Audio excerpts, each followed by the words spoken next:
Good evening, everybody. Thank you so much for joining us this evening. We'll wait just a minute or two until people have had a chance to join us, and then we'll get started.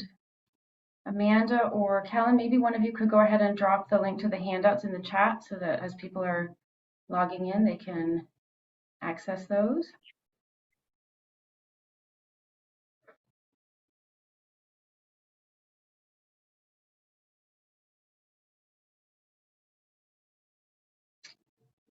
All right, well, I have 7 o'clock, so I'm going to go ahead and get started, and very excited about what we've got in store for you for this evening. So without further ado, we will go ahead and dive in. Thank you again so much for being here tonight. My name is Ann Brewster, and I'm the board president of the Reading League Illinois.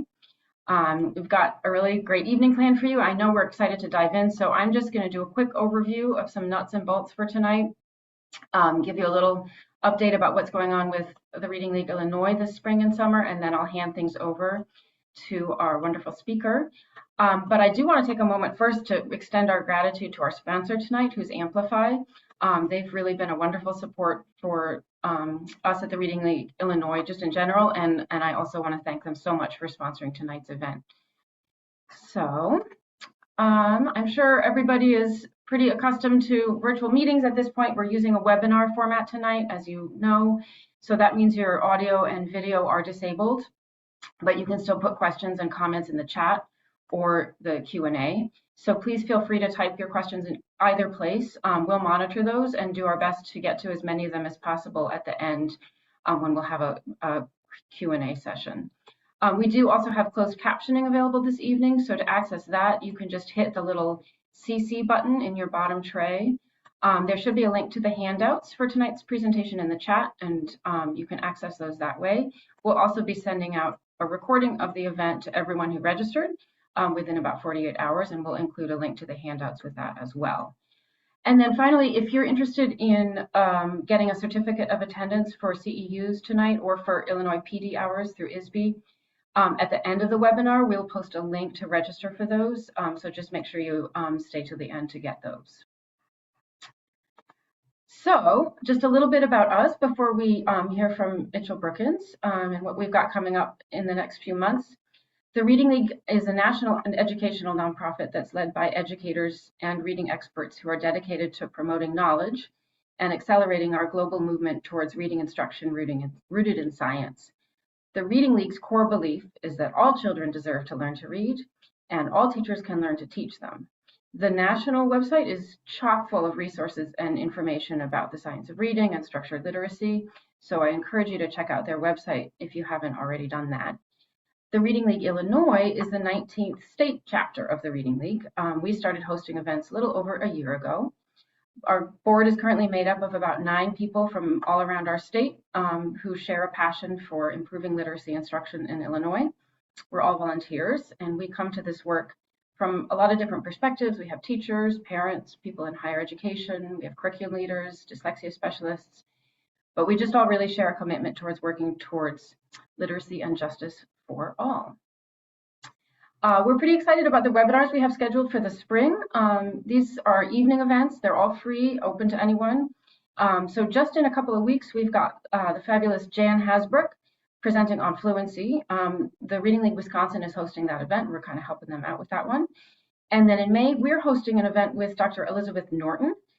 She's a cognitive neuroscientist based at Northwestern, so she's an Illinois local, who researches, among other things, the intersection of rapid automatized naming and reading acquisition. So that's going to be a really great session. And we're starting to plan a lunch and learn series for this summer. Don't have the details on that quite yet, but stay tuned and we'll share that with you soon. We also have, during the school year, about once a month on Saturday mornings at 10, we host online coffee chats just for our members. And each month, we try to highlight a different resident of Illinois who's working to promote effective literacy instruction in our state.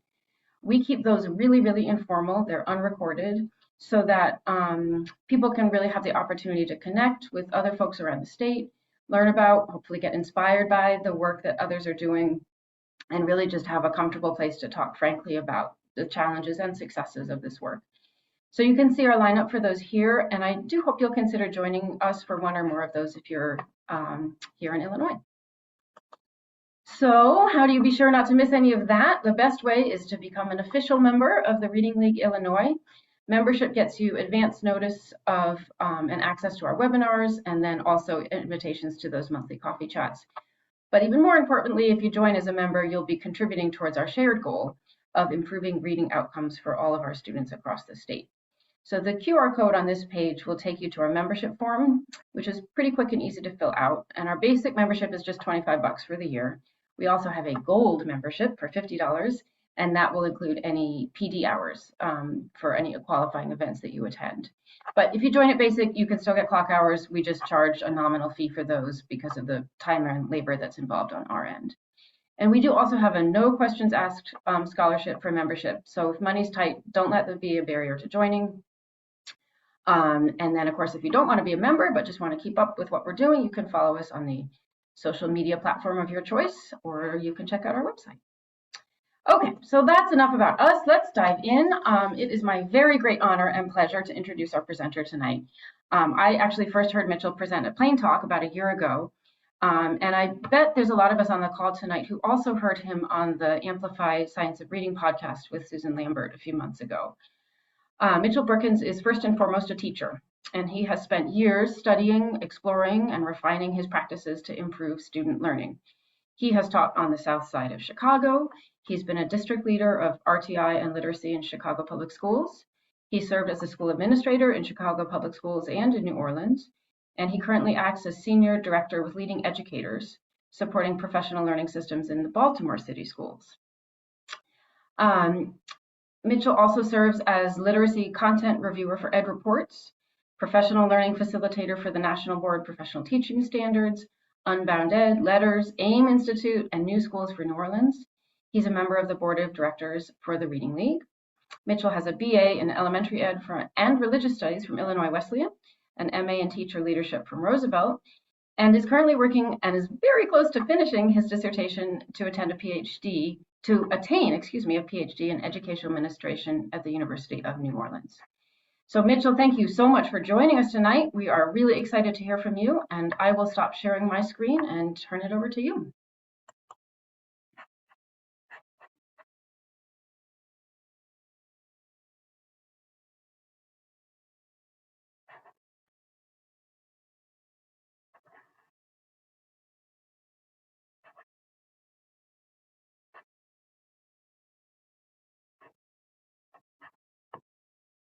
Mitchell, there we go. There I can hear you. Yep. So picture it. You've just finished your favorite novel with your class. You've been working on it for 3 weeks. And now is the day that you're about to ask that monumental question, the one we love to ask all the time. What's the central idea of the story? And so you survey your class, and the first student raises her hand and she says, in the beginning of the story, and you think to yourself, hold up. I'm not asking you to retell the story. The next student, he says, well, the character was, and you're like, class, I'm not asking about character traits. And you peer over to your right, and what do you see? Deer in the headlights, right? That student that has nothing to say. And in this moment, you're sitting here thinking to yourself, how did we get here? I know we covered this. We even talked about it yesterday about what central idea means, and my students are still sitting before me and they don't have a clue on how to respond. So you do what normal teachers do. You look at your data, analyze their responses, and kind of see like, hey, what is causing them not to understand the central idea? You even said, you know what? I'm gonna gear up again. I'm gonna have a criteria for success. I'm going to create a new instructional goal because I am in charge of making sure that they make it. You think to yourself, well, hey, I planned my instructional sequence. Even more, you've gone to Newsella because we love having passages for ELA. And if you had Mr. Brookins as a principal, you already know I better make my test because assessment drives instruction. You did all of these things just to be smacked in the face with this. That we have 10, 20, 30 years of data that just shows that literacy achievement and proficiency has not moved. We're now in this space and people are still saying, the pandemic and learning loss. And if we're going to keep it real, the kids were struggling before the pandemic. And so now you're at this place of, I'm frustrated. I feel like I'm putting all my work into this and I'm getting no return. And I'm sure you see that word right there in the middle, misplaced. You have misplaced anger. You're not sure if you're more upset with your students or yourself. And all you keep hearing, right, is career and college readiness. We've got to get kids to college and they have to do that without remediation. And on top of that, all you hear too is text complexity, text complexity. I swear if I hear anyone say text dependent questions again,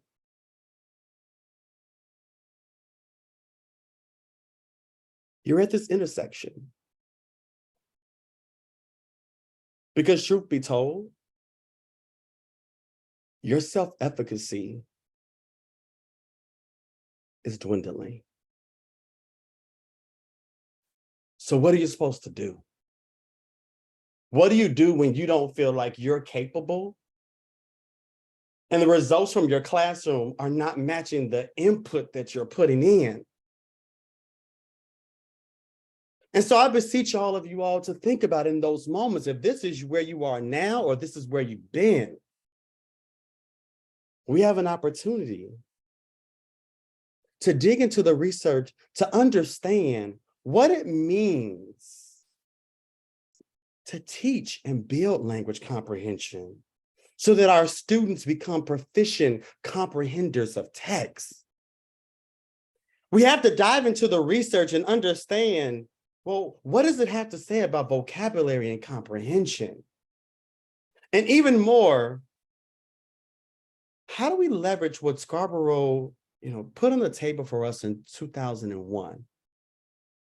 That now we just can't think about, is the child not able to decode or is it a comprehension issue?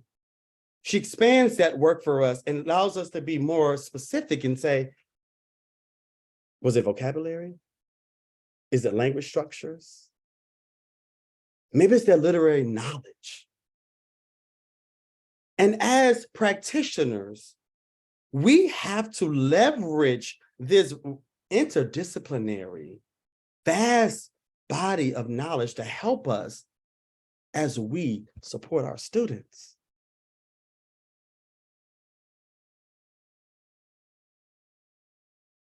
I think it's important that we put a stake in the ground here and understand that when it comes to comprehension,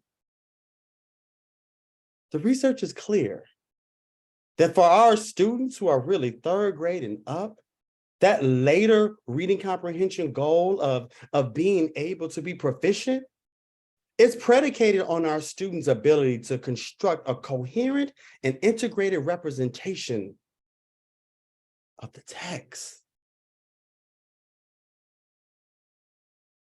But how do we do that? And what does that mean? If we're going to help our children build those mental models and those mental representations that they leave the text being able to make meaning of it, not just extract, but construct knowledge from it, we have to understand that there are levels of understanding. And here we have surface code and text space and mental model. These are the levels of understanding that readers engage with as they navigate text. And so what does that mean? The first level of understanding is the surface code. That is your ability. Can you decode the words? Can you lift the words off the page? Can you truly just have a literal understanding of what the text is conveying? And that next level is the text-based. And that is when we move up from the literal understanding. And now we begin to understand how topics and ideas emerge from what we're reading. And that final level is that mental model. And it's what we call, it's the representation of the text. And if I were to add, it's a meaningful representation of the text. So what might that look like? What do these levels look like when we think practicality? One of my favorite books is Roll of Thunder, Hear My Cry. And if you know me, you know that I would always say that this is basically the beginning of my textual lineage. This text right here is my 8th grade teacher. She changed my life because she asked me to read this book, and it became the impetus for me reading 40 books that following summer.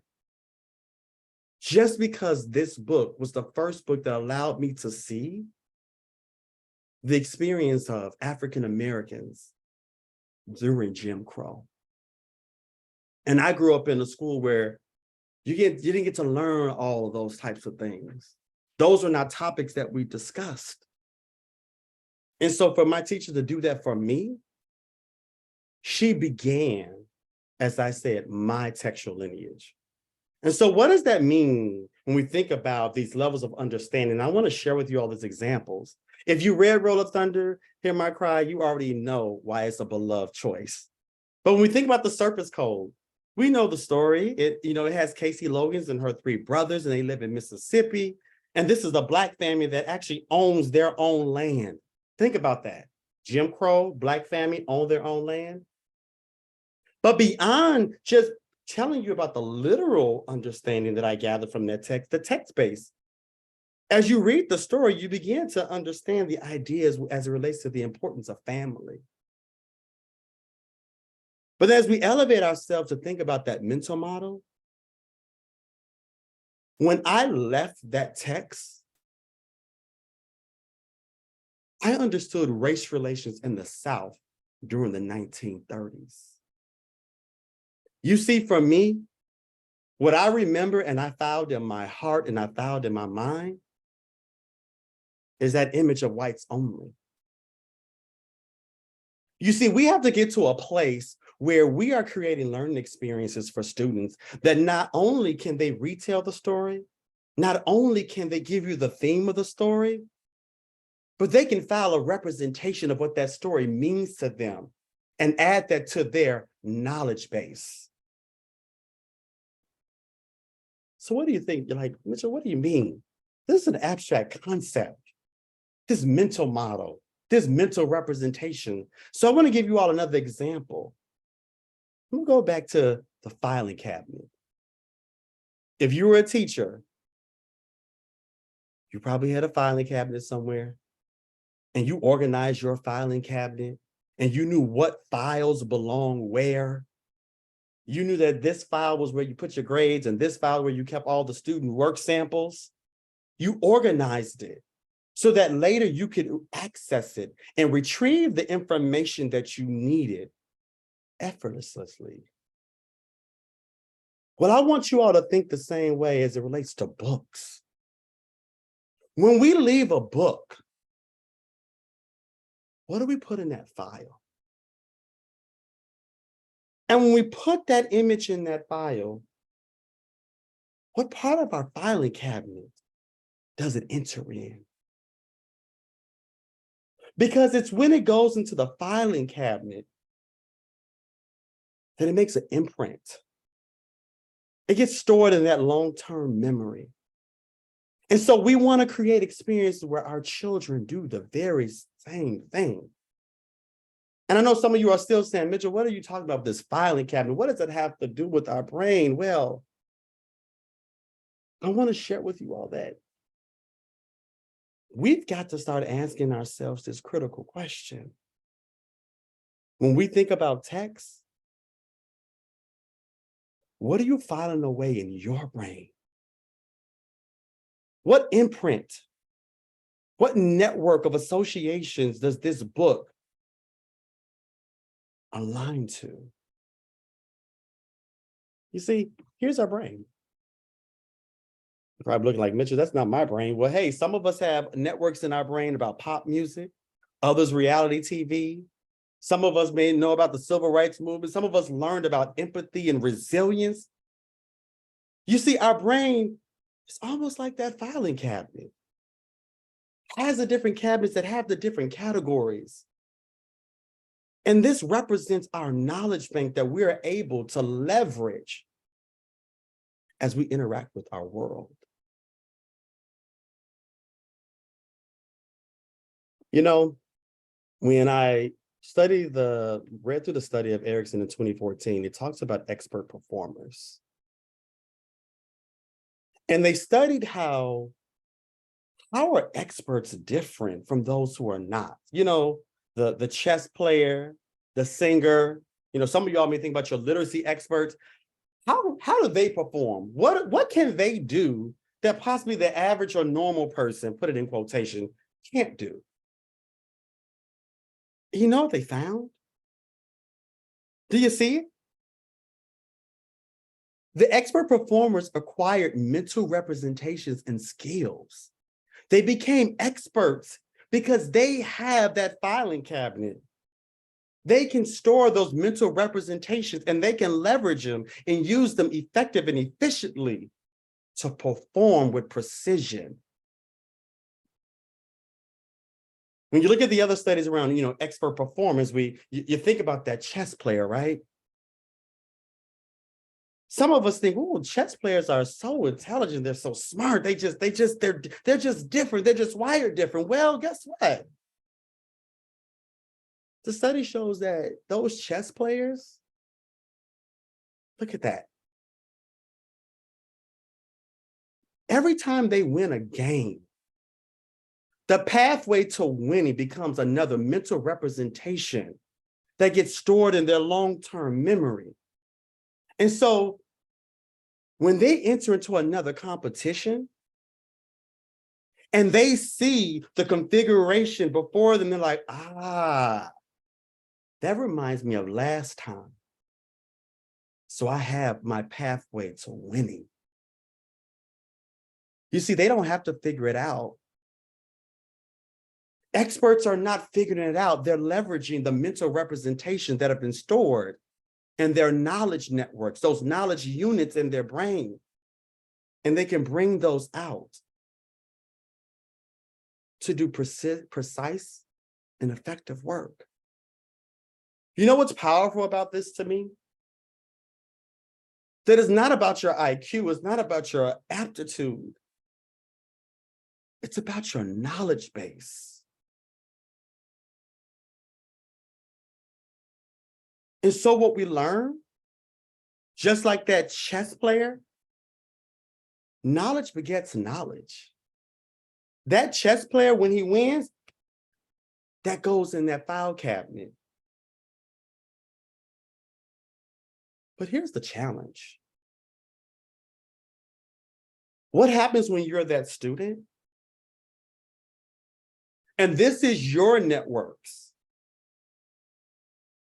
And your teacher decides to use a text about the religious Reformation. And here you are in that classroom and you're thinking to yourself, I don't know what to say. Because teacher, it's not that I can't infer. It's not that I don't want to engage in this conversation. But teacher, what I need you to know in this moment, I don't have anything in my networks to connect this topic to. Teacher, you're helping me build a new network. And I'm sorry that I'm getting you angry, and I'm sorry that your self-efficacy is low. But I just don't know. And so we are at this, this concept that there is no scope and sequence for the acquisition of knowledge. And that is the challenge that we as practitioners have to face.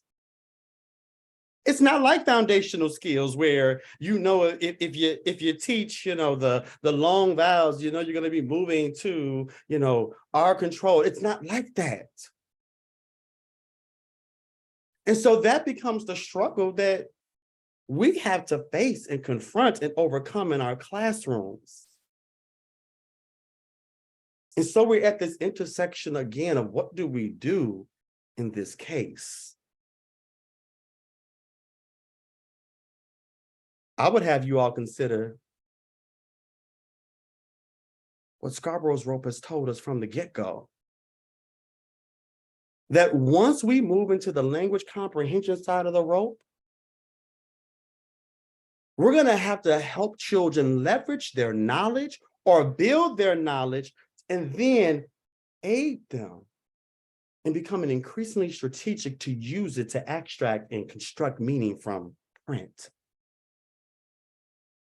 And so when you get to this side of the rope, you all, I can't lie, this isn't easy. But if we're more strategic and we're intentional, I truly believe that we can build those knowledge networks for our students and yield expert performance. And so how are we doing that tonight?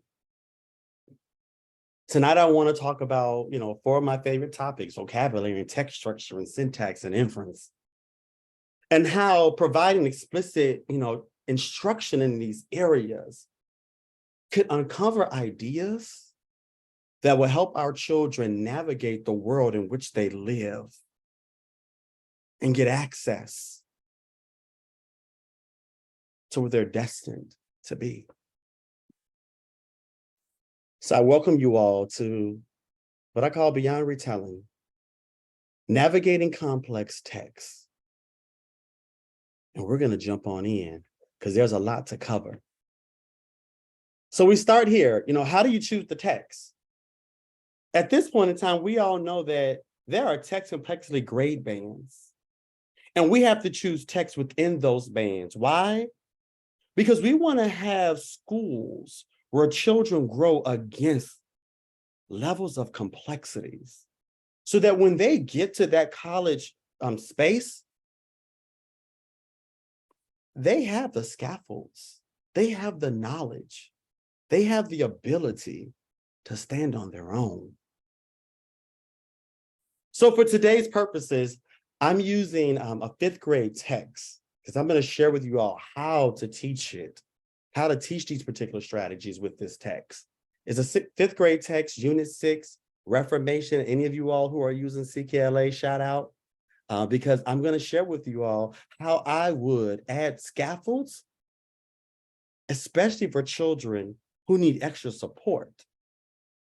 So in this text, it's all about Martin Luther and him writing the 95 Thesis, right? And it's all about, the Catholic had people at that time purchasing indulgences because that was supposed to lead to their salvation.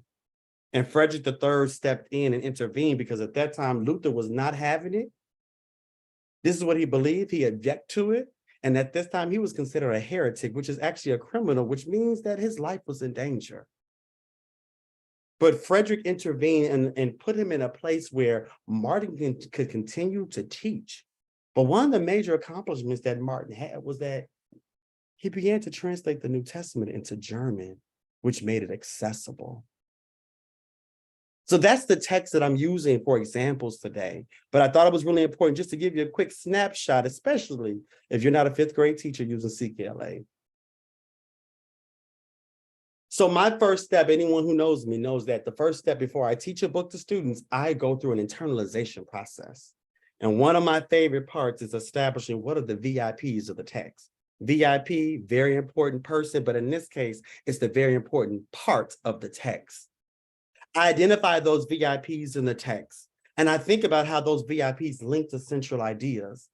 And then I do the next step and I analyze those VIPs. Why? Because I want to know what aspects of complexities exist in that text that I'm going to have to help my children navigate it. And if you notice something, my aim is that, yes, my children will be successful with it.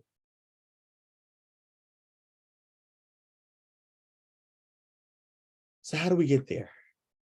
When I think about what Hennessy wrote in her text, she talks about how students, if they have knowledge of text structure and the patterns of the text, it allows them to, remember content easier, organize, process the information. It even helps them identify critical ideas.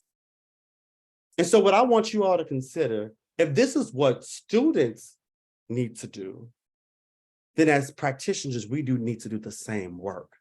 And so my internalization practice is actually a process of really deconstructing the text and understanding the organizational patterns so that I can unearth the critical ideas before I present it to my students. So what does that look like? All of us know that text has story structure, right? You all remember this back in high school, the rise in action, climax, fall in action. Some of you all are probably still doing the story mountain with your students, right? Well, when I internalize a text, I'm going through the same process. I'm thinking about the rise in action, the climax, and the resolution. But I take it a step further. Some of y'all may understand story structure, but some of y'all may also understand what we call concept structure. And concept structure is basically this idea that when you talk about a concept, there are some subcategories that link to it. So when I talk about habitats, the rainforest, tundra, and desert, those are all linked to that concept. And so I'm layering on this concept structure to my internalization process. And I want to share with you all what that looks like. You ready? So when I think about concept structures in text, when I think about text about major events, when it's a major event and someone writes a story or a news article about it, you already come to the table knowing that there's going to be an inciting incident. That person's going to tell you the aftermath, and they're going to tell you what was its impact on people. When it's text about a group of people, we can expect that, hey, we're going to learn about their geography and their culture. We're going to learn historical events that make that group of people unique from others. We're learning about their belief system as well. And what about famous people? When we read texts about famous people, don't you realize that, wow, we learn about their challenges, their accomplishments, and their impact on people. And so I use that concept structure as my framework and how I internalize the text. How? I use that structure to think about how am I choosing my VIPs? When I select those key excerpts, I have that concept structure in my mind, right? And then I look at those VIPs and I say, well, does this VIP link to the central idea of the text? Does it highlight multiple aspects of text difficulty? Are there tier 3 and tier 2 words that's going to advance my students' vocabulary? And are there multiple clauses? I'm sure you all look at this and saying, that's a lot going on, Mitchell. And it is. Because if I'm going to spend time teaching text, I'm going to choose the most critical parts that have the most complex parts to it, because I know those are the parts that my kids are going to struggle with. So I'm not going to, shy away from complexity. I'm leaning into complexity. And then I map this on that concept structure. So a text about Martin Luther, we know it's a person, right? So one of my VIPs really highlights his challenges. The other VIP highlights an accomplishment. The other lasting VIP really links to his impact on people. So as a teacher, I'm already going in the table knowing that I want my children to know his challenges, his accomplishments, and his impact. Those are 3 major things. Now that I have that concept structure organized in my mind, I now do the next step. And what is that? I got to look for the through line. What is the connection between all of these VIPs? And in this case, a revolution. Martin Luther was starting a revolution. And it connects to the module unit that the students are in as well. And so I know that every step of the way, I'm going to have to help my children unpack this idea of a revolution. So that's my process. But I have to, call out Dr. Timothy Shanahan, because you know what he said here? Teachers need professional development that goes beyond how to select complex text. It should teach teachers how to teach kids to read complex text. And so, Dr. Shanahan, I'm taking this charge. And in this session today, I'm going to talk about how do we go through these VIPs and teach kids how to read, construct, and navigate these complex texts. So the first section, we're going to get into vocabulary, the routines of vocabulary that helps children understand grade level text. We all know that when it comes to upper grades, vocabulary accounts for 50 to 60% variance on reading comprehension. Another key finding that I want to zone your eyes on is, as you all see on that left-hand side, the repeated exposures. In the research, it says that children can't learn words and deeply process words by one exposure. It is through the repeated exposure that they're able to store those words in long-term memory. So no, you can't talk about the word on Monday and think on Wednesday they're going to be good. You have to have daily practice and daily opportunities for them to really process the most critical words that you want them to store in that filing cabinet. The other piece we have to know too is this: what are the words that we need to teach? We know there are tier 1, 2, and 3 words, but we have to choose words that are text critical, meaning they link to the central idea. But we also have to make sure that the words that we choose are high utility, which is our tier 2 words. Those are the words that children need truly support in, as we call, processing it, because tier 2 words tend to sometimes most likely be what we call abstract. So here's how I do it. For each VIP, I actually go through and call out what are the critical words of that VIP that students have to understand. But remember, I can't teach all these words, as you can see. I have to make a choice and say, out of that VIP and those 3 words, what word is the most important that links to the critical idea of that VIP? Denounce. The second one, intervene. The third one, accessible. So these are the 3 words that I'm going to give kids multiple at-bats with so they can deeply process it and store it in long-term memory. And of course, how are they all connected? I got to make sure that my kids connect denounce, intervene, and accessible to the larger concept of revolution, because that's where I'm going with this text. That's where this unit is headed. And so everything is with that aim of,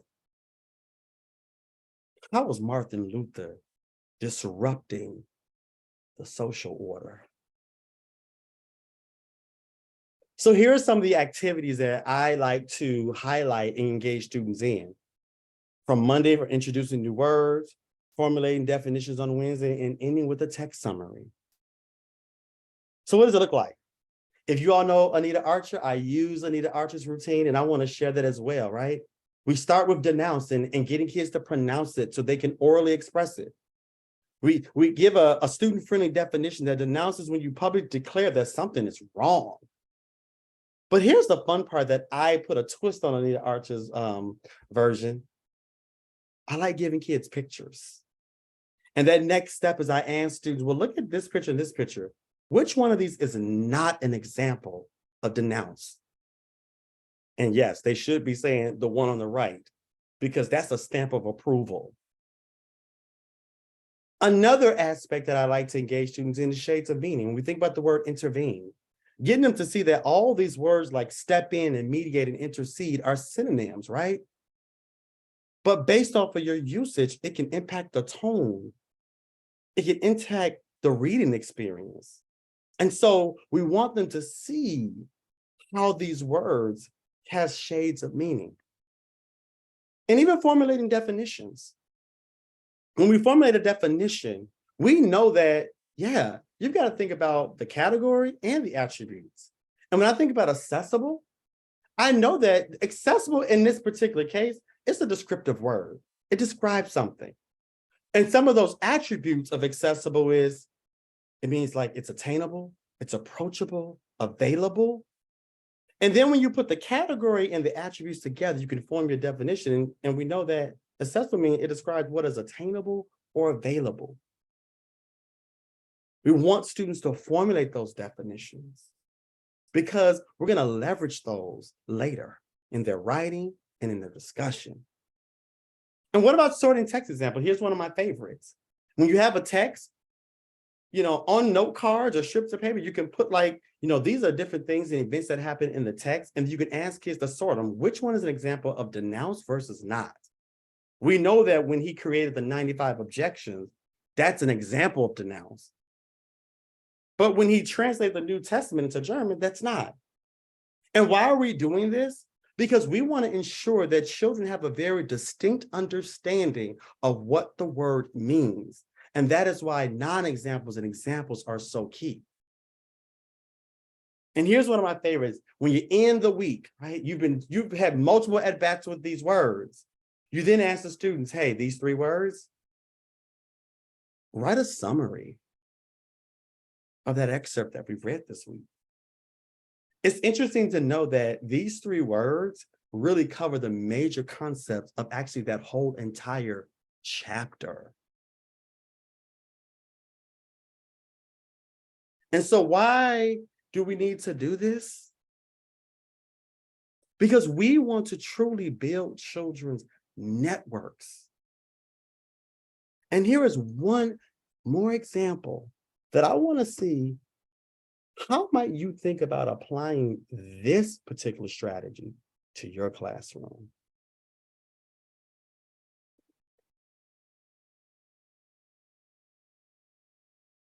Do you see it? Do you see how I use that concept structure again? When we think about Reformation, what are the concepts that link to Reformation? Well, we know in the Reformation, there's usually going to be a problem. There's a disruptor, someone who's going to disrupt and agitate the social order. There's going to be some resistance because everybody doesn't like change. And then finally, there's going to be a change. What if we had word walls that mimic the network associations that are in our brain? What if we had word walls that allow children to build conceptual understanding and knowledge, and not just words that are just plastered on the wall?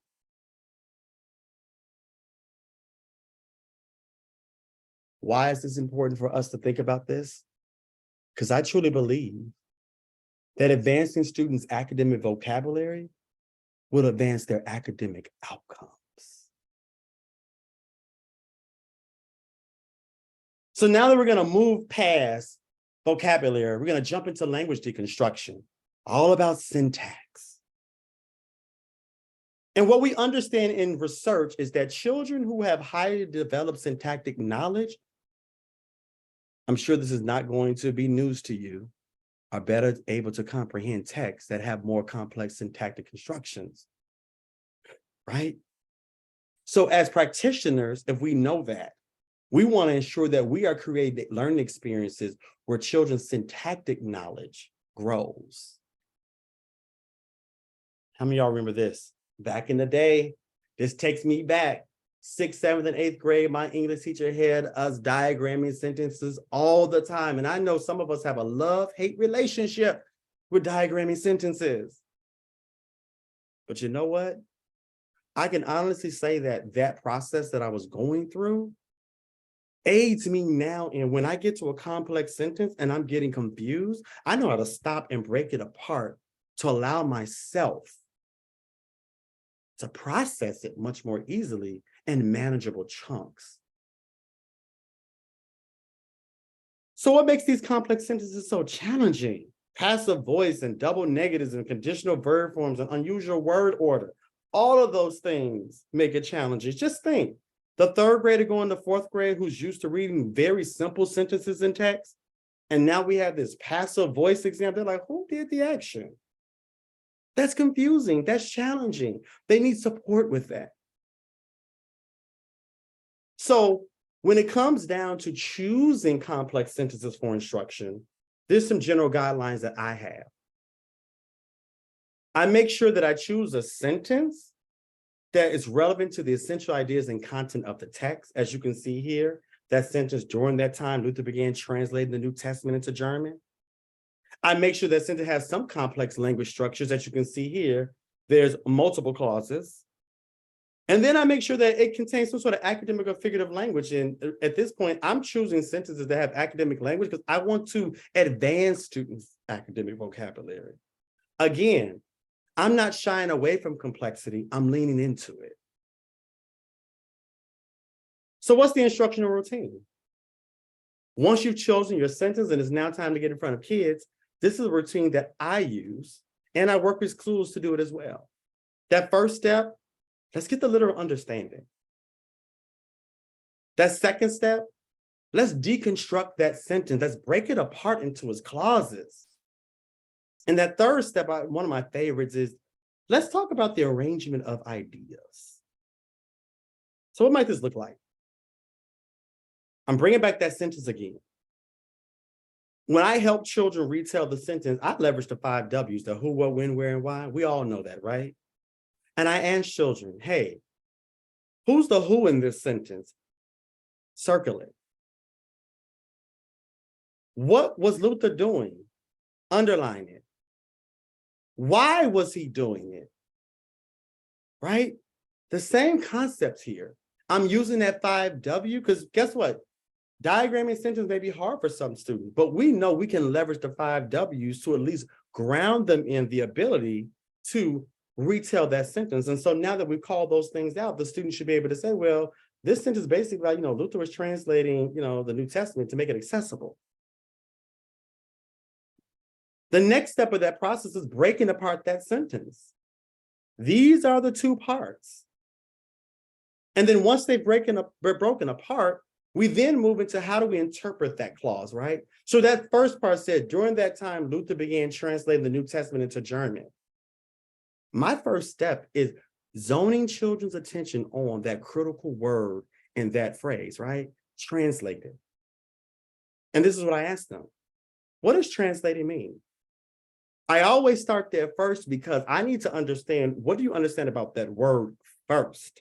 Because if you don't understand that word, you're not going to be able to do the work of inference or inferential thinking. Once the child gives me that definition, I then go to, well, based on your understanding of the meaning of translating, what is Martin Luther showing?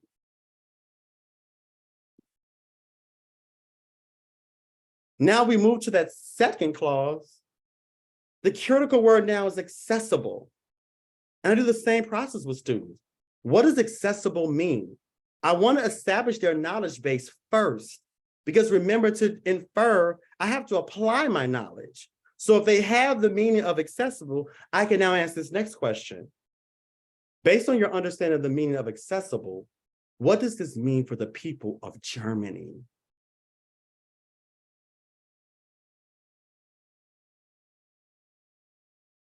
And now the fun part, right? We've broken apart, we've interpreted them in their silos. Now let's synthesize it. Let's bring it together. How are these 2 parts connected? Now the kids are now synthesizing their knowledge of these 2 parts so that they can what? Infer.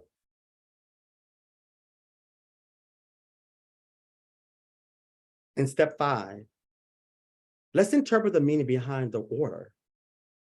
Let's think about, why did the writer choose to lead with translating and then end with accessible? Why are those 2 critical words in that order? And think about it. What does that show you? What do you learn from that? And kids can begin to see that, wow, Martin's actions, his actions of translating it first is what brought the opportunity, what brought access. And so when you're a revolutionary person, you have to know that you initiate change. Just think about if that was a concept that a child stored in their filing cabinet.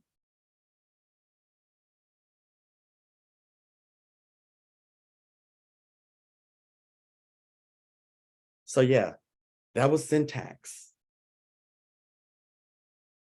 What about text structure?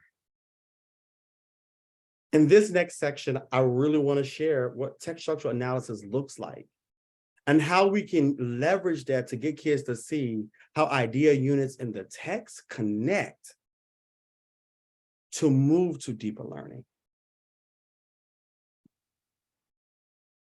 So why do we teach text structure? The research is clear.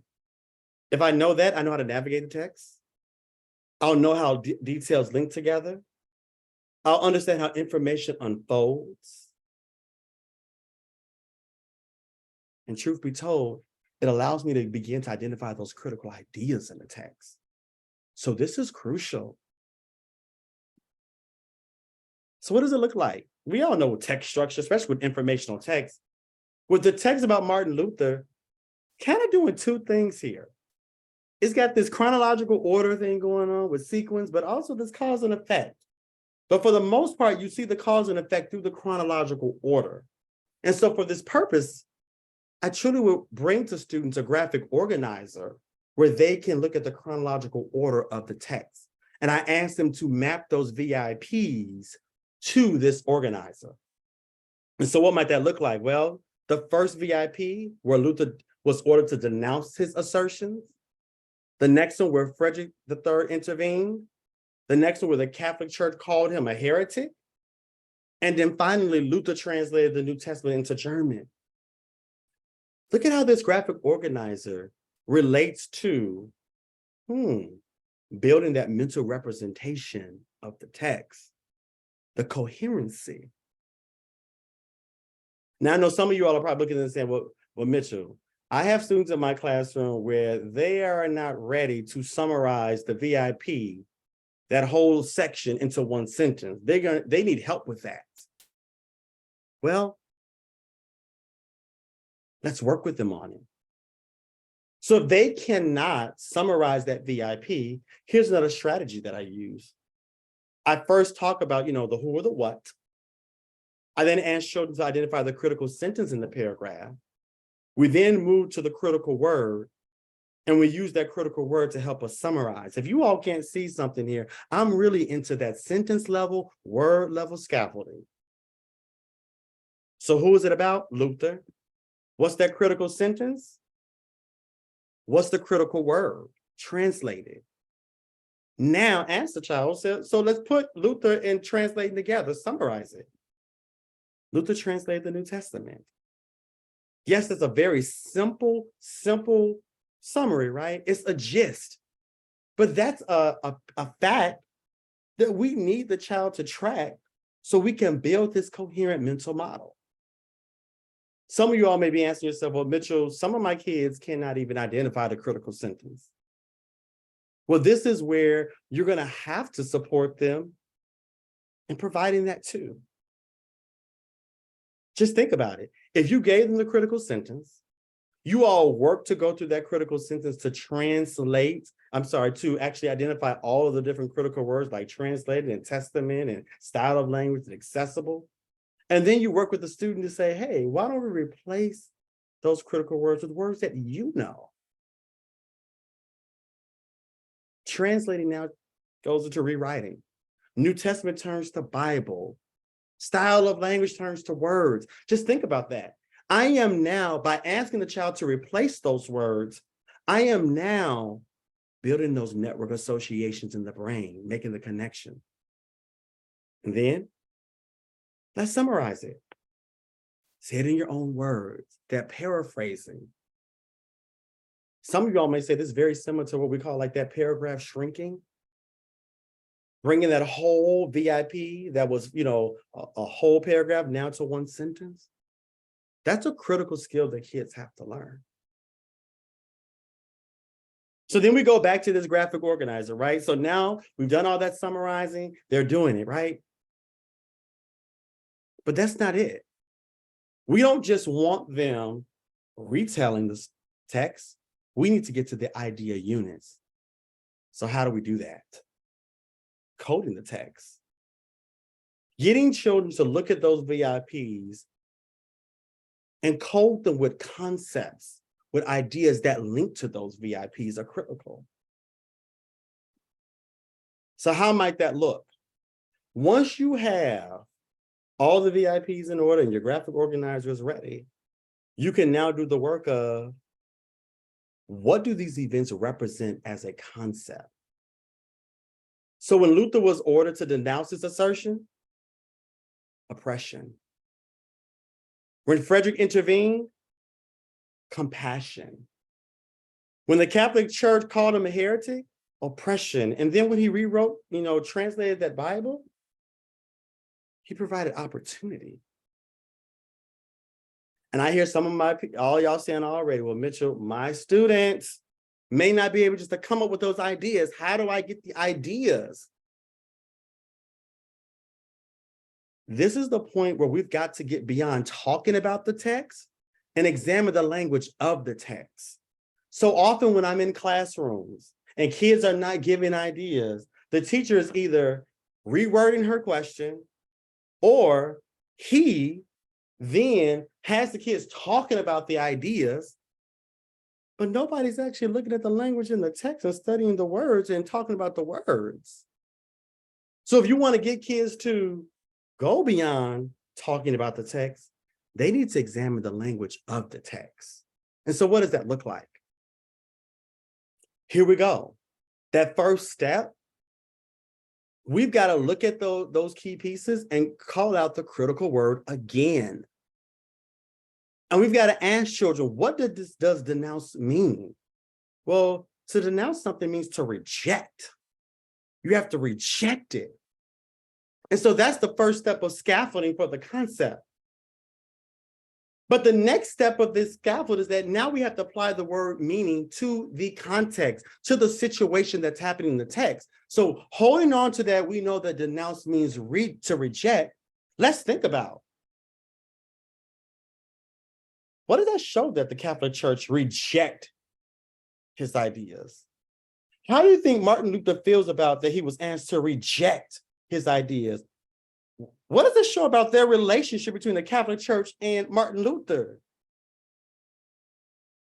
The kids have to now think about the context of the text in relation to that meaning of the word so that we can get to this place where we can say, well, what does this show? And the kids should be able to say, this is an oppressive situation.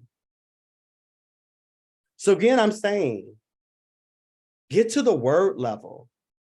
When kids don't understand, identify that critical word, talk about what that word means, and then apply that word meaning to the context to help kids verbally reason their way through to get to the idea.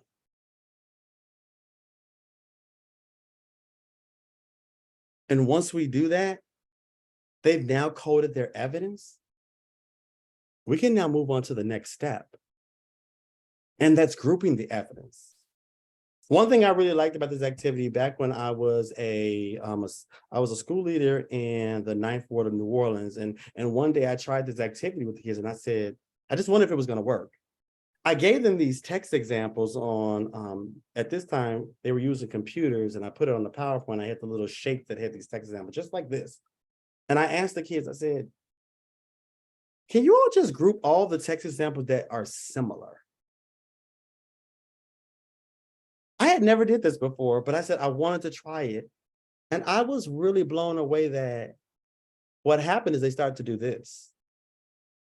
They moved the text examples that were similar to each other. And I said, oh, okay. So now that they grouped their evidence, I said, well, do this for me, you all. If you had to create a title for that group, what would you call it? And I was really shocked that they were actually coming up with their own titles. I mean, yes, we could advance their vocabulary, but the fact that they had little topic titles for each group, I said, oh yeah. So now they're naming the groups. And so then my final stage was, what is the connection between all your groups? How would you explain that? I asked the children to use the names of their groups to write their sentence explanation. And this is, it's very similar to this. Well, despite oppressive circumstances, if one holds fast to their beliefs along with one's supporters, one can create long-lasting opportunities for others. It was in the coding, the VIPs, the grouping their evidence, the naming the evidence. Once they had the labels for their evidence and for those groups, they were then able to write the sentence that showed me they can go beyond retelling, but they needed this concrete experience. I know some of you are probably thinking to yourself, this is actually what I do on my own brain when I'm trying to come up with what's the theme of the text. I think about all the examples, I see what's similar, and I see the connection. All I did here was bring what was happening mentally to something that was concrete. And so this instructional routine is very simple, where you go from coding to grouping to naming to connecting. And that leads to those central ideas. Think about that explanation that we just, covered. What if that is what children were filing away in their filing cabinet?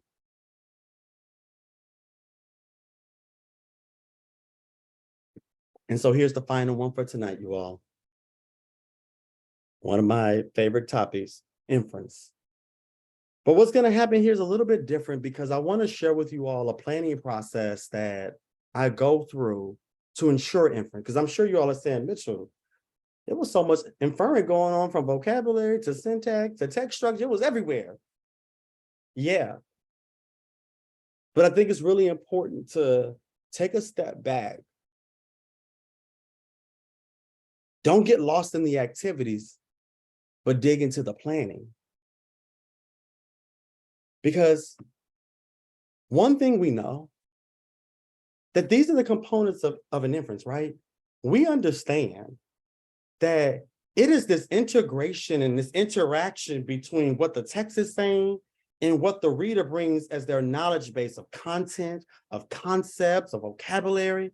All of that leads to that big idea. And the urgency behind our work is this as well, that we also know that poor comprehenders make less inferences. And so we have to get this right. When we look at these studies, and we can see that, what? Kids who are struggling to read, guess what? They get the literal. But look how they drop off when it comes to local inferences. And we know that means the inferences, that like the right there inferences, the one that you really just have to infer one or two sentences in the paragraph. You don't have to really do too much cognitive work.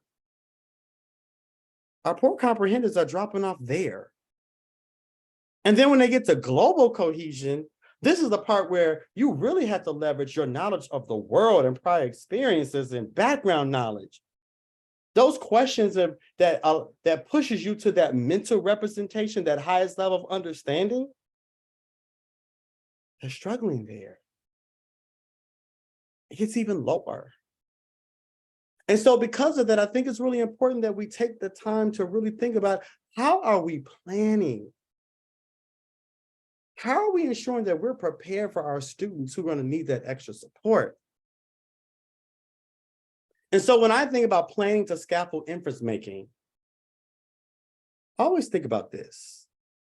My first step in this process, you all, is the first step is like, what is the essential idea? What is the inference that needs to be made?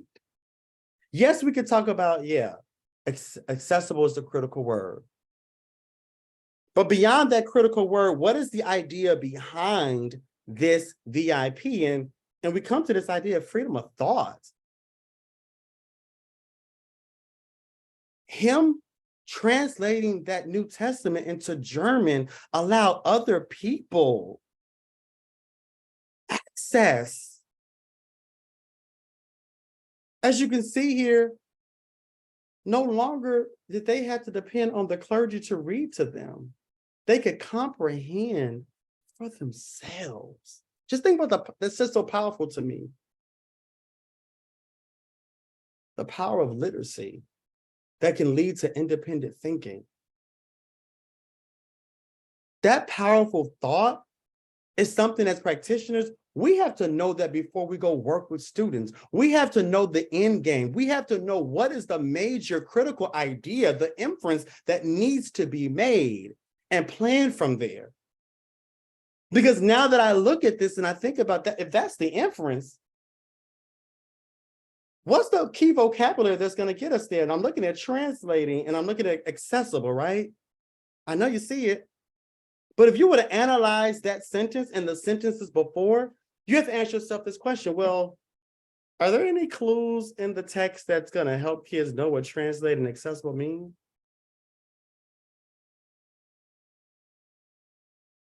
You all, there was none. The text assumed that the children understood that. So already as a practitioner, I know I've got to hit vocabulary. But what about this? We know that background knowledge is really critical, correct? We need to be asking ourselves, say, in order to make that inference, does the text even give you that background knowledge to make that powerful statement, to have that deep conceptual inference coming forth? It doesn't. It's assuming that you have that knowledge base. So you have to ask yourself that question. Well, okay, if I want my children to make this powerful statement, what else is going to be needed? What is the knowledge base they're going to have? And guess what? Our kids are going to have to understand that during that time, oral tradition was the way that things were communicated. They're going to have to understand the illiteracy rates during this time of the 16th century. They're also going to understand that, guess what? The clergy were the clergy and the elite were the main people who could actually read the Bible. And guess what, you all? If your children don't understand those concepts, this is what you're going to get. Their inference is going to be more people can read it. And I'm sure you all have all been in that place where you said, that's all you got from that? And a lot of it's really because they don't have the depth of knowledge to actually make that powerful statement. And so what does that mean for me as a teacher? Well, that means, guess what? I got to do some work. I got to work on the questions I'm going to ask them. Like, for example, I need to make sure that I got to ask them, what's the impact of making the Bible more accessible to people? I know I got to answer that question. But before I can answer that question, I may have to think about some other resources that we're going to have to use. Like, I'm going to have to either use a short text or a video describing the literacy rates and the communication methods during that time period.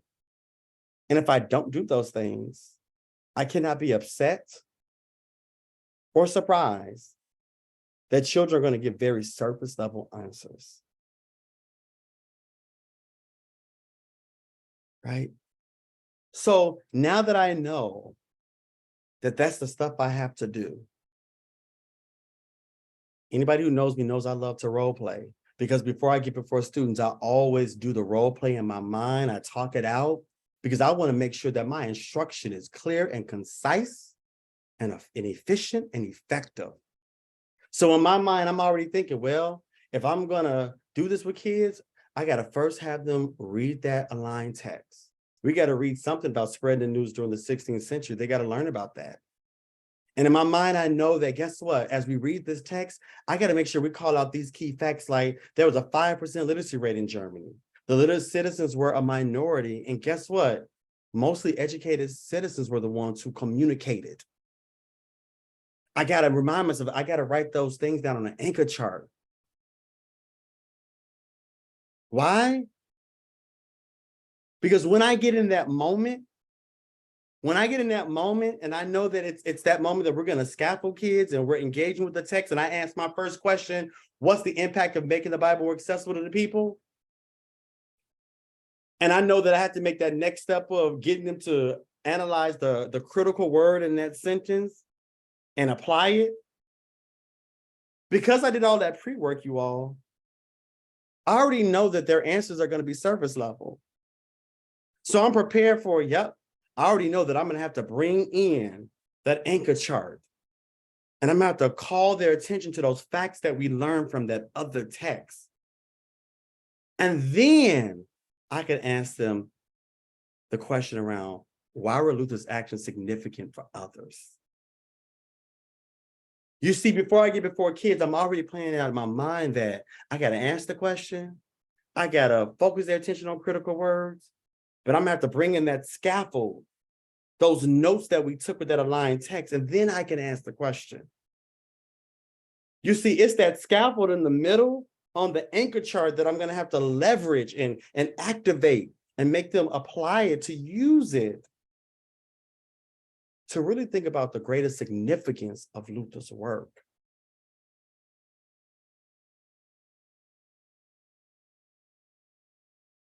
So that's the process, right? I ask a question. I dig down into those critical vocabulary words. I remind them of the content that we had to learn as a scaffold, and then I ask that question again. Again, I ask the question. I dig into the critical words. But that major piece of content knowledge, I got to have that as a mediator so that I can ask my last final question that's going to push them to powerful thinking.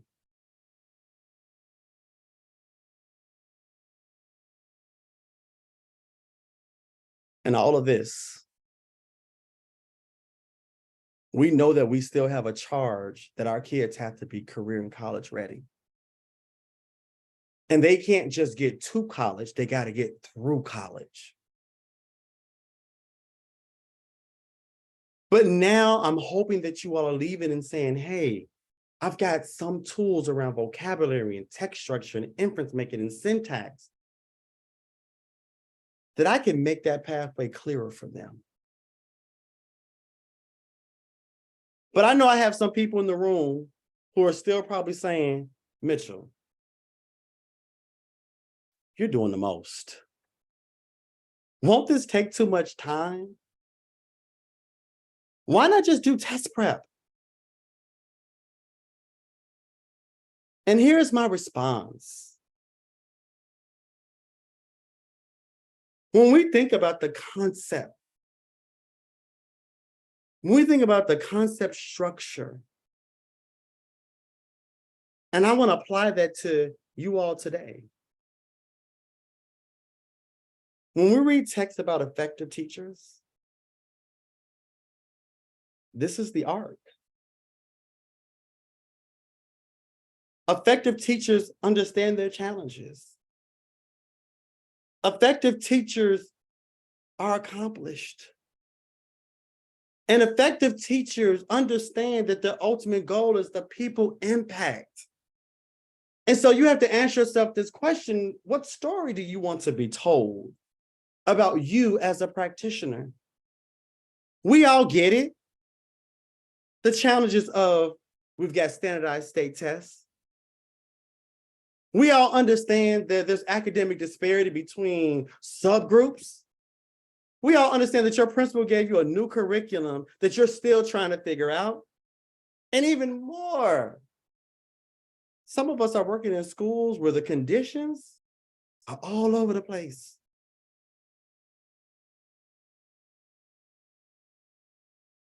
But I'm reminded of what Dr. Louisa Moultz once said, that informed teachers are the best insurance against reading failure. And so when your story is told, I'm hoping it'll be told that, wow, your understanding of using text structure and inference and syntax and vocabulary arms you to reach your ultimate goal.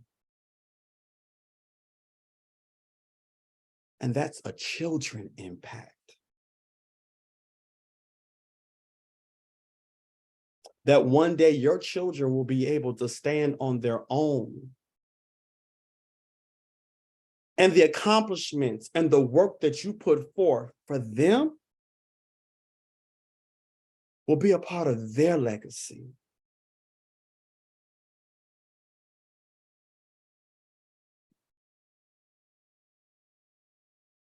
Thank you.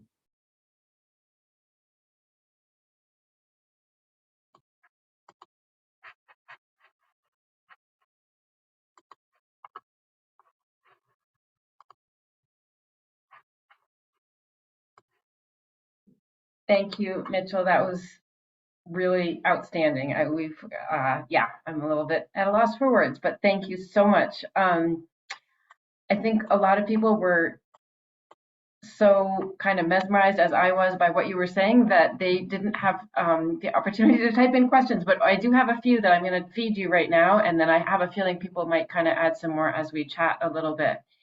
One question that came up a few times in kind of different variations is essentially said it like, this all sounds like what I want to do as a teacher, but uh, some variation of kind of where do I go from here? Where can I find more? How can I learn more? How can I kind of really adopt some of these instructional routines that you're talking about? And one person said, until Mitchell's book comes out, what can I do while I wait for that? So what kind of recommendations would you make for that?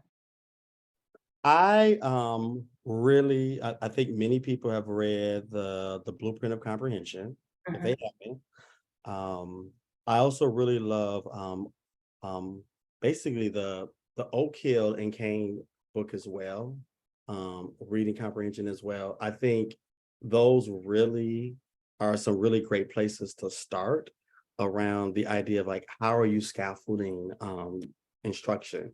And they're very clear, especially like some of the planning opportunities and some of the instructional strategies too. Some of these other things I've been sharing is a part of my own action research that I've been doing with schools and seeing how, I can take the research and move it to practice. Yeah. Okay. And I'm going to ask, there's a couple people. Oh yeah, Kellen's putting those in the chat. Good. So the reading comprehension blueprint is Nancy Hennessy. Mhm. And then They also have Oak Hill and Kane is teaching reading comprehension, or understanding and teaching reading comprehension. Yes. So those are both in there. Perfect. Okay. And will we be looking for a book from you coming out sometime in the near future? That is actually, it's funny you answer that question. That's actually one of my goals that I've always wanted to do in life, is wanting to create a book for teachers that really unveil instructional practices that you can clearly see it really quickly and do the work. So keep your Good. fingers crossed. We will all be keeping our fingers crossed. I think there is definitely a market for that book, so I encourage you to keep working towards that goal. I think that would be phenomenal. Another question on a slightly different topic, which I think I'd like to hear you talk about just a little bit, is let's say you have a class of kids, you're teaching fifth grade, you have some kids reading at a first grade level, you have some kids reading at an eighth grade level, and you have everybody in between, right? That's sort of your pretty typical American classroom at this point.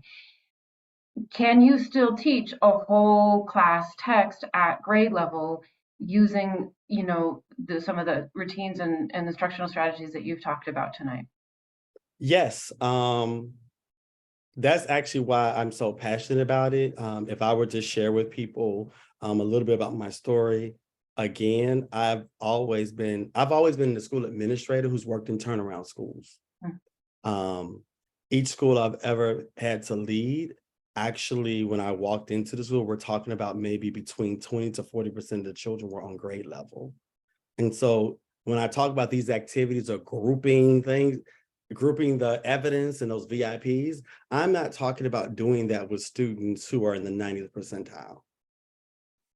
But what I will share with you that I didn't add in tonight is, and because of time, is that a part of this routine is a fluency routine, and it's a decoding routine where you do go through echo reading X, Y, and Z. So, all that whole, everyone knows about repeated reading, but I do a lot of that with those VIPs first.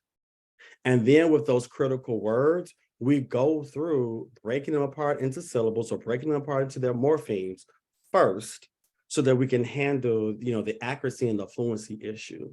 And if children are, and we've had this too, where you are in the 4th or 5th grade class and you have 10 kids who are reading at a kindergarten or 1st grade level, it really does become more of an oral experience for them as well.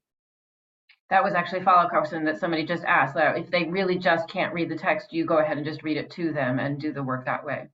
That is why, so like I said, a part of the routine that I did not show was that first step of the fluency drills, Would right? you mind sharing just a little bit about that right now? Because I'm seeing some people asking for more information about that. Yeah, so just repeated reading. So when you have that VIP, the teacher is basically starting with their model first. It Mhm. then moves into echo reading. Then we move into core reading, then partner reading, and then it moves into independent reading. That is something that we started at school in the ninth ward, where I think it was like 2016. We Mhm. just started adding that to our lessons as we were using, at that time, we were using with wisdom.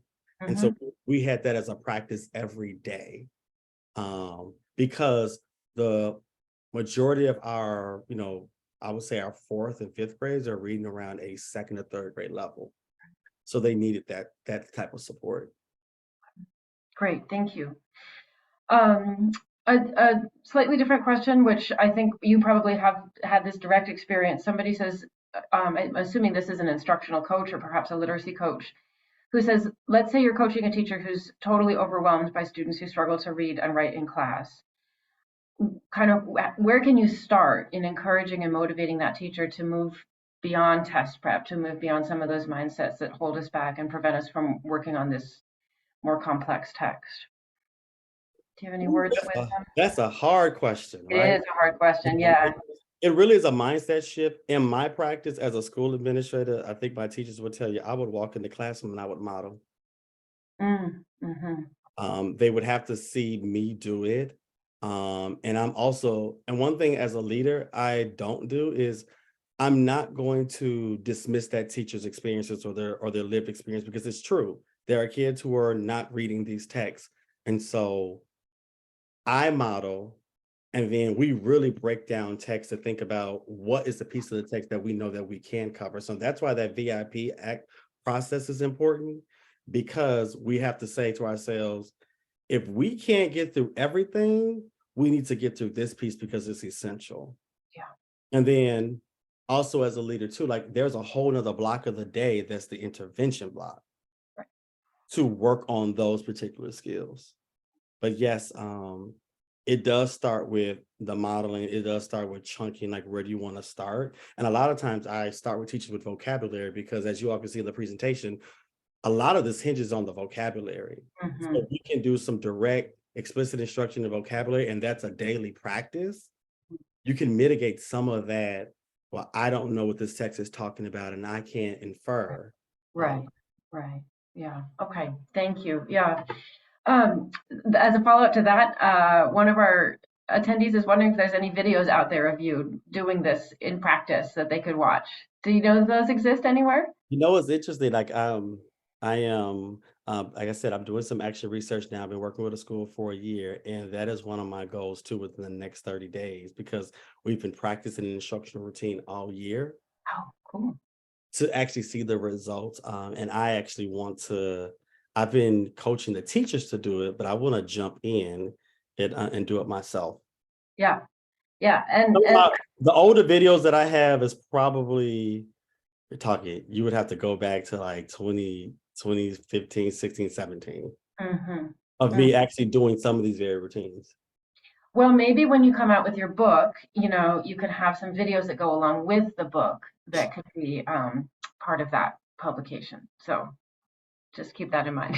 But no, I'm actually, I'm not sure who made that comment, but that is actually one of my goals, to do the videos and actually have some to share in the fall. Oh, awesome. Okay. Well, terrific then. Yeah. People are very excited about that in the chat, actually. So that would be great. And I don't know whether you'll put about on YouTube or if you think you'll have, I don't know if you have like a personal YouTube page. I haven't thought that through yet, to be honest. Yeah. Well, they're going to be popular when they come out. We've got a lot of requests to have those emailed. We'll send those out. Yeah. Um, a different question, which is just what advice you might have for parents that are looking for support, or excuse me, for teachers that are looking for support from parents around some of this work around complex text. Is that something that you've looked at all in your research or in your practice? I haven't, not around the complex text work. Um, Mhm, definitely work with parents around foundational skills. mhm. And even some of these particular passages, being able to set the precedent of, you know what, sometimes it's just understanding what is fluency, how you can support your child with repeated reading at home, that type of stuff. So it's my parent work has been more in the foundational skills room.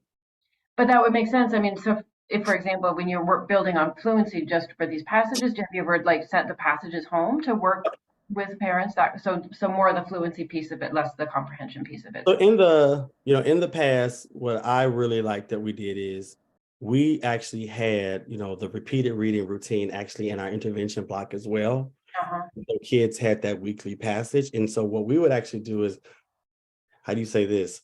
We would basically rehearse with the kids for a whole week. Oh, And wow. it was that next week on Monday, we would send that same passage home to their parents. Wow. But what we wanted to mimic for parents, and one thing that parents enjoyed was that, oh, my child is reading, they sound good, and yada, yada, yada. And so, like, they actually got into, okay, I want to listen to my child read. And what we did is we basically set the stage for that experience is always going to be positive because we ensured that we did the work at the school before we sent it home. That makes a lot of sense. Yeah. All right. Well, I think I'm going to wrap things up here. We just have a couple of minutes, and I want to be able to share with the attendees how to get CEUs and that kind of thing. So I'm going to go ahead and share my screen one more time here and hope that that works. Can you, maybe you can just tell me, does that work? Can you see that okay? Okay, perfect.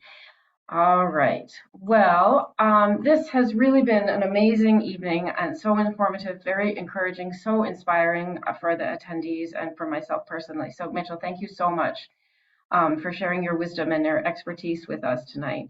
I do also want to thank Amplify very much for sponsoring this evening's presentation. For our attendees, if you enjoyed the webinar tonight, please think about joining us as a member if you haven't done that already so that you can hear about future events and join our coffee talks and so on. The QR code on the top there will take you to our membership forum. And then if you do want to register for CEUs or for PD hours, that link or that bottom QR code will take you there. It's going to ask you for a secret word, which is complexity. So you might want to write that down before you log off tonight if you're wanting to get those. And if you do register for those, a certificate will be emailed to you for CEUs, and for the PD hours, you'll have to fill out the evaluation form from ISB and send that back, but you'll get directions for that. So thank you again, Mitchell Brookins, so much for sharing your time and your knowledge this evening. Thank you again to Amplify for your sponsorship. And finally, I want to thank our audience members for being here, for showing up for the children of Illinois and elsewhere, of course, and for your commitment, each and every one of you, to helping every child learn to read. So thank you again, and I hope everybody has a wonderful evening. Take care.